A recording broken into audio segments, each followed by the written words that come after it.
Olá, estamos aqui mais uma vez para estar trazendo o nosso quadro A Pastora Responde. E as perguntas dessa semana, todas elas vieram acerca do Natal. E eu vou repassar para vocês as perguntas e vou trazer um estudo que eu recebi do pastor André, do Esboçando Ideias, porque eu faço um curso com ele, e eu gostei demais da resposta do pastor, do professor, do presbítero. Muito sábia a sua lição, inclusive serviu para mim. E quais são as perguntas? A primeira, vou ler todas as perguntas e vou trazer num âmbito geral para você. Primeira pergunta: pode a árvore de Natal e demais enfeites natalinos, podemos usar pisca-pisca, bolas e guirlandas nas decorações? Qual o significado da árvore, da guirlanda e de outros enfeites? Segundo, há alguma passagem na Bíblia que relata o dia que Jesus nasceu e qual a data que se deve comemorar? Terceira, como comemorar o nascimento de Jesus Cristo de forma não pagã com minha família não evangélica? Quarta pergunta, que oração ou procedimento tomar nesse momento em que todos da família estarão juntos? Quinta pergunta, quais os rituais cristãos que devem ser feitos no Natal? E sexta pergunta, podemos decorar a casa para o Natal?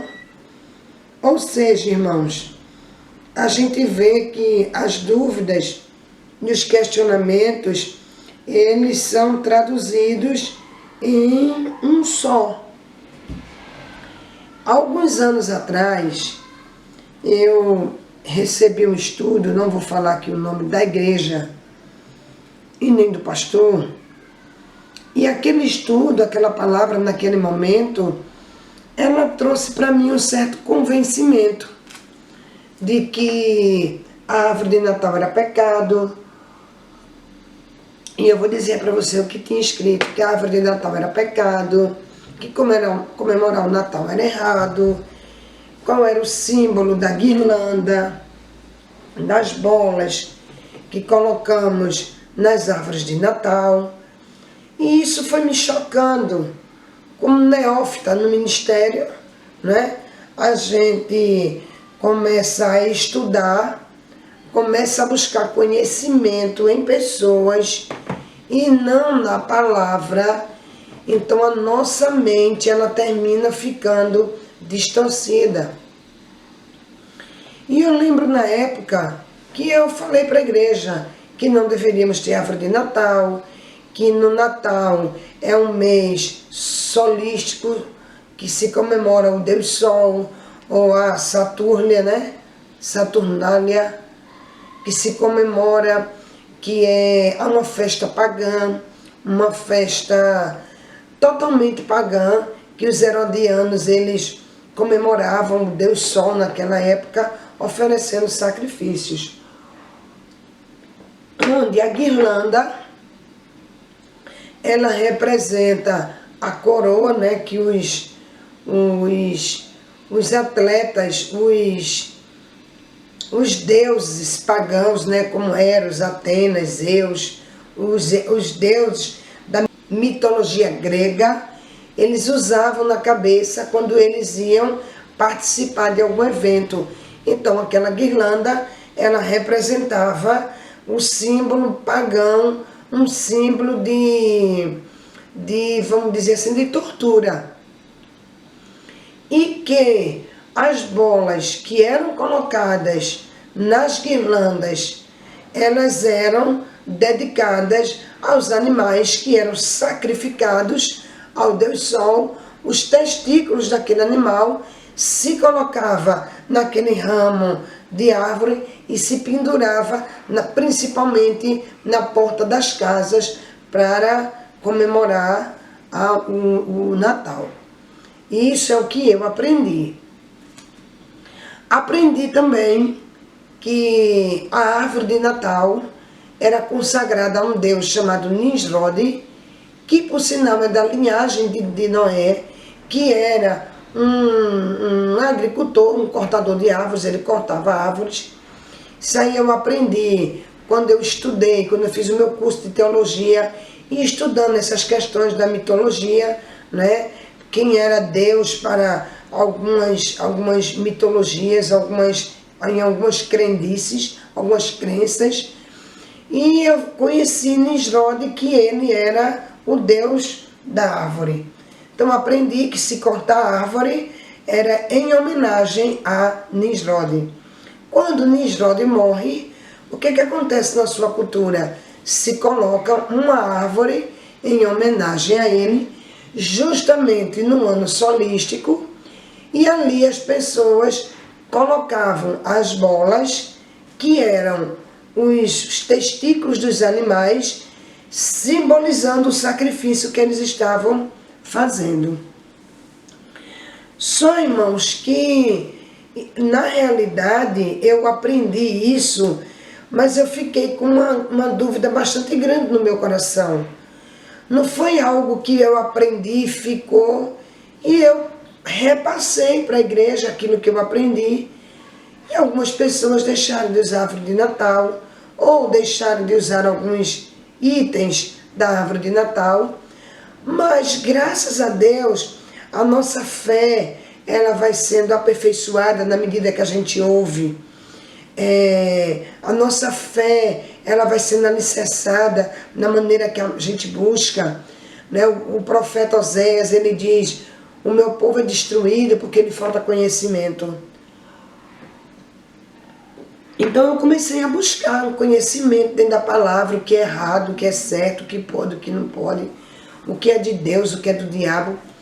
E cheguei numa conclusão, irmãos: o que é do diabo? Porque a gente sabe que o diabo não é dono de nada, né? Ele não construiu nada. Tudo foi feito pelas mãos do nosso Criador. Ele também fez a árvore. E quando Deus se relaciona em relação à árvore, está no livro de Jeremias, não recordo qual é o capítulo, é que o homem pega uma árvore, ele corta aquela árvore, daquela árvore ele constrói um Deus para si, e o resto ele joga fora, se tratando de imagem de escultura e não de árvore de Natal. Vou estar trazendo um estudo que preencheu meu coração, e verdadeiramente dentro da palavra, que faz todo um sentido. Como a gente tenta viver baseado no achômetro ou na opinião alheia? A gente tem que viver, irmão, conforme o Espírito Santo trabalha no nosso coração. Você sabe qual é a origem da árvore de Natal e também das guirlandas, que são muito usadas em nossos finais de ano, como enfeites em casas, prédios, ruas e etc.? Se você pesquisar na internet, vai encontrar dezenas de explicações, dezenas de origens que ligam tanto a árvore de Natal quanto as guirlandas a rituais pagãos dos mais diversos, onde essas peças seriam utilizadas em cultos a deuses dos mais variados. No entanto, gostaria de falar exatamente a respeito desse tipo de critério que as pessoas usam para dizer se algo é correto ou não. Seria um critério correto? E por aí eu quero estar levando essa palavra para você. O que a gente pode deduzir, irmão, o que é correto, o que não é, o que é correto? A Bíblia não relata nada disso, né? Mas vamos lá. Você pesquisa a origem de todas as coisas antes de usá-la? Aí eu pergunto: você sabe a origem desse copo aqui que eu estou tomando, nessa xícara que eu estou tomando café? Você sabe a origem do café? Você sabe a origem desta taça? Quem foi que fez, com as suas mãos? Você conhece a origem deste celular que está na minha mão, e provavelmente você está com um também na tua mão, ou vai estar utilizando um? Você sabe quem produziu? Você sabe se quem o produziu o ofereceu aos seus próprios deuses, ou se o criador dessas coisas era um adorador do diabo? Você sabe quem fez essa xícara aqui, ó? Será que ao fazer essa xícara, ele consagrou ao Deus dele? Aquele arroz que você comeu na hora do almoço, você sabe se foi plantado por algum agricultor que ofereceu sua colheita aos seus deuses, ou se a fábrica que fez o beneficiamento pertence a alguém que todos os dias oferece sua produção ao diabo? A gente não sabe. Quando você sai da tua casa, que vai na padaria comprar aquele pão, você sabe se aquele pão foi consagrado ao Deus do dono, suposto dono daquela padaria? Existe aqui na cidade do Recife uma lanchonete, que eu não vou dizer onde, nem nome, mas num ponto estratégico aqui da cidade do Recife, em que eu não usufruo de nada daquela... É uma lanchonete e restaurante. Eu não usufruo. Por que eu não usufruo? Eu estava no centro da cidade com a minha irmã, numa determinada rua. Estávamos esperando, inclusive, uma lanchonete abrir para tomarmos um café da manhã. Queríamos fazer algumas coisas no centro. E estávamos sentados, de repente, estava se construindo um outro restaurante. E nesse restaurante, nessa inauguração, desculpa aí o barulho, viu, gente? Porque todo mundo resolveu fazer barulho agora. E nessa lanchonete, de repente, nós duas estávamos sentadas na calçada, assim, na rua, esperando a lanchonete abrir. E aquela loja abriu. Aquela nova lanchonete abriu. Aqui eu ia não, outra. Novo endereço abriu. Só que eles abriram, cavaram toda a calçada, mas cavaram mesmo.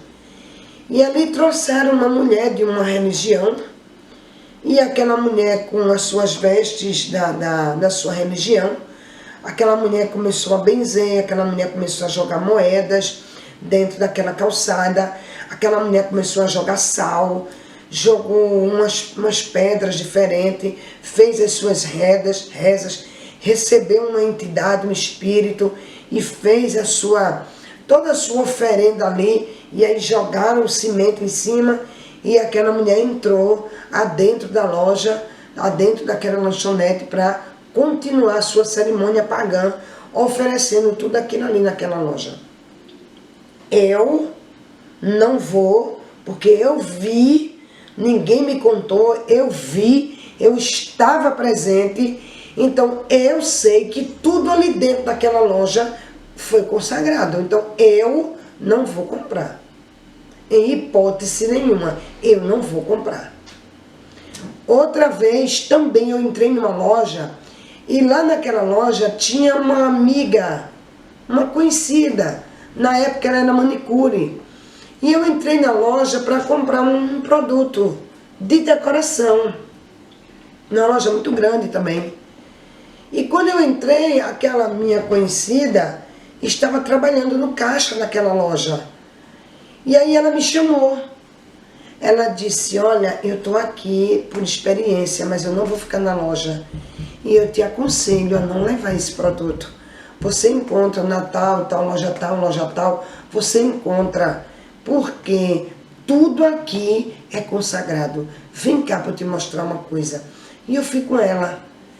A loja, na entrada da loja, bem grande assim a loja, assim nas laterais, os caixas, né? Já na saída da loja, mas na entrada de frente tinha uma porta. E essa porta, ela tinha uma cortina. Quando ela abriu assim aquela cortina, ali tinha um PG. Tinha tudo que era entidade e oferenda. E tinha muita coisa da loja que estava ali dentro, que antes de vir para o salão da loja, eles estavam ali dentro em consagração. Então, eu sabendo, eu jamais vou entrar naquela loja para comprar, né? Por isso, irmãos, que quando a gente compra um alimento, quando a gente compra, Senhor, quebra toda a consagração que foi feita. foi feita a consagração, mas foi feita para o nosso consumo, para o nosso uso, porque o diabo ele não tem poder de nada, irmãos. Então a gente tem que ter essa delicadeza espiritual em abençoar. Eu vou no supermercado, eu faço a minha feira. Quando eu faço a minha feira, que estou passando ali no caixa, Senhor, eu consagro, eu repreendo todo mal. Se alguém fez alguma consagração maléfica aqui nesses alimentos para vender, eu quebro em nome de Jesus. E está quebrado, irmãos, porque o nome de Jesus está acima de todo nome. Então a gente não sabe o que a gente está vestindo, a roupa que a gente está vestindo, se foi consagrado ao Deus daquelas pessoas que estão vendendo. Aqueles que satanizam a árvore de Natal e as guirlandas por conta de sua suposta origem pagã, deveriam também pesquisar a origem de todas as coisas que usam em seu dia a dia. Caso contrário, isso tem aquele cheiro da famosa hipocrisia que foi muito condenada por Jesus. Eu achei isso tremendo. Eu vou lá, compro essa taça, boto na minha casa, lavo, encho, bebo água, sabe? Mas não consagro nada. Mas se eu for comprar árvore de Natal, é do diabo. O diabo tem nada. O diabo foi lançado. O diabo já tem uma sentença, condenação. Ele não tem direito a nada. Ele não foi criador de nada. A Bíblia diz: todo ser que respire, louve ao Senhor. Então o diabo não tem nada. Agora imagine, já pensou se nós fôssemos pesquisar a origem de cada coisa que usamos por causa desse medinho que muitos têm do diabo, como se ele fosse o criador de todas as coisas e como se ele tivesse um poder que está acima do poder de Deus, iríamos ficar doidos. E é verdade. Eu ganhei isso aqui, eu vou pesquisar para ver de que origem vem. A gente não ia ter nada, irmãos. Perde esse medo do diabo. O diabo não é maior do que Deus. O diabo já foi condenado a viver no lago de fogo e de enxofre. A palavra diz que o diabo está debaixo dos nossos pés, que o nome de Jesus está sobre todo nome, e ele teme ao nome do Senhor. Nós não podemos perder a nossa liberdade em Cristo. Paulo passou por um problema parecido, mas na época dele o problema eram as coisas vendidas no mercado. Era comum as pessoas oferecerem suas colheitas, seus alimentos aos seus deuses, e muitas vezes os servos de Deus ficavam sem saber se aquilo que compravam no mercado era algo sacrificado a ídolos. Então qual foi a orientação de Paulo? Vejamos o que ele diz lá na sua primeira carta, em Coríntios capítulo 10, verso 25. Comede tudo que se vende no mercado, sem nada perguntardes, por motivo de consciência, porque do Senhor a terra e a sua plenitude. Ele está dizendo assim. Paulo teve outros momentos, outros problemas com pessoas que proibiam outras de comer carne, pois essa carne seria uma carne que foi oferecida a ídolos. E a orientação libertadora de Paulo foi 1 Coríntios 8:8. Não é a comida que nos recomendará a Deus, pois nada perderemos se não comermos, e nada ganharemos se não comermos. Paulo deixa claro que esse poder que algumas pessoas conferem àquele ídolo, como se ele fosse capaz de ter alguma coisa, de criar alguma coisa, é uma grande besteira. É conferir aos ídolos algo que eles não têm. 1 Coríntios 8:4. No tocante à comida sacrificada a ídolos, sabemos que o ídolo de si mesmo nada é no mundo, e que não há senão um Deus. Então a gente fica, irmão, se questionando, se preocupando. Qual foi um dos grandes desafios de Jesus com os fariseus? Porque Jesus sentava com os pecadores. Porque Jesus tomava vinho na mesa com os pecadores, nas casas em que ele era convidado para comer. Como a gente se prende a essas coisas? Jesus exatamente fazia dessa forma. Lembra? Como eu falei, várias vezes ele comia com pecadores. Certamente esses pecadores tinham seus deuses, e muitos de seus alimentos eram oferecidos aos seus deuses. Mas Jesus sabia que essas coisas não tinham poder sobre ele ou sobre um servo de Deus, pois tudo que Deus criou é bom e recebido com ações de graças, e nada é recusável. 1 Timóteo 4,4. Então é pecado usar árvore de Natal e guirlanda? A motivação do nosso coração pode indicar que usar árvore de Natal e guirlandas pode se tornar algo que não agrada a Deus, quando essa motivação em usar esses objetos é para não glorificar a Deus. Então, para que você construiu essa árvore de Natal aqui? Por que a gente comprou? Qual foi a intenção, Tainá, que tu comprou? Para decorar a casa, ficar mais bonita. Decorar. Porque para nós cristãos, o que é o Natal? É a data que foi escolhida pelo homem para comemorar o aniversário de Jesus. Então, não é pecado, irmão, você ter a sua árvore de Natal, você enfeitar, pode botar até que suas bolas, que eu estava pesquisando. Sabe como surgiu as bolas de Natal, Tainá? As bolas de Natal, elas surgiram no século IV com a Rainha Vitória. Ela costumava na sua árvore, ela colocar maçãs e outro fruto, que eu não recordo. E ela pendurava. Só que as maçãs, elas apodreciam e ficava pingando, molhando. Então o que aconteceu? Um inglês, um artesão que trabalhava em vidro, inglês, queimou o vidro, derreteu, soprou e fez uma bola de vidro. E começou a colorir aquilo e deu para que a Rainha Vitória colocasse na sua árvore de Natal. Foi fantástico, foi lindo quando apresentou a árvore de Natal da Rainha Vitória com aquelas bolas coloridas. E aí se pegou pelo meio da Europa, aqui para a gente do Ocidente. Então foi assim, não tem nada a ver com testículo de bicho, não tem nada a ver com consagração. Jesus, a Bíblia não fala a data exata que Jesus nasceu, mas mais ou menos baseado pelo nascimento de João, que Jesus nasceu 6 meses depois. Jesus nasceu ou no mês de março ou no mês de setembro, né? Em pleno inverno. Jesus não nasceu em dezembro. E mesmo que ele tenha nascido em dezembro, a gente não sabe o dia, mas dia 25 de dezembro foi a data que se escolheu para se comemorar o dia do nascimento de Jesus. E como cristão que nós somos, nós vamos colocar a nossa árvore para Jesus. Os piscas, luz, representando que Jesus, ele é a luz do mundo, a estrela que levou os magos, né? Lá que vieram do Oriente, a estrela que conduziu, representando que Jesus é a grande estrela da manhã. Então decora a tua casa, convida o dono da festa. Só eu sou crente, ninguém na minha família é crente. Convida, dê sabedoria, chega para a tua família, diz: olha, nós temos a árvore para comemorar o nascimento de Jesus, nós temos os pisca-pisca, representando que Jesus é a luz do mundo, a gente tem fartura na mesa, porque ele é o Jesus que traz provisão. Então vamos ao redor dessa mesa agradecer e honrar ao dono da festa.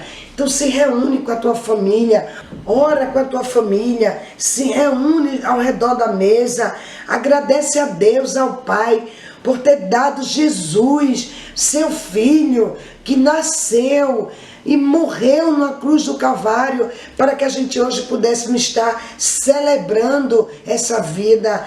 Que a tua consciência, ela seja uma consciência cristã e não uma consciência pagã. Vamos estar juntos, comemorando com alegria o aniversário de Jesus. Deixa as demais pessoas falarem o que elas quiserem falar. Nós estamos rendendo graças ao Senhor, porque Ele é bom e a sua misericórdia dura para sempre. Tira uma foto da tua árvore de Natal e diz, é para você, Jesus. Tira a foto da tua mesa de ceia de Natal, é para você, Jesus. Tira as fotos do pisca-pisca e diz, é para você, Jesus. Eu te amo, eu quero embelezar, sabe? Quando os magos vieram do Oriente, eles levaram presentes para Jesus.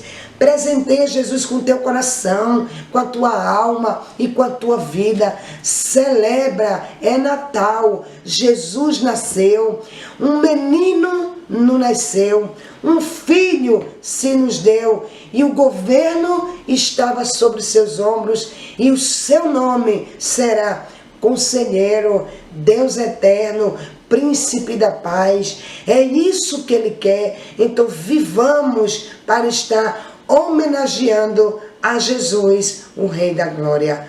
Aleluia. Fica na paz. Beijo bem grande no teu coração e Deus te abençoe. Curte as nossas páginas no Instagram, no Facebook, assiste as nossas lives. Os nossos cultos estão transmitidos pelas lives no Instagram.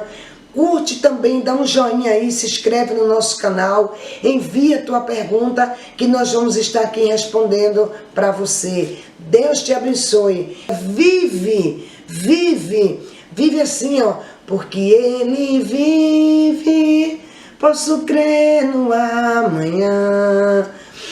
Beijo no teu coração, faça tudo para a glória e louvor do nosso amado Senhor e Salvador Jesus Cristo. Tchau, tchau. Beijo no teu coração.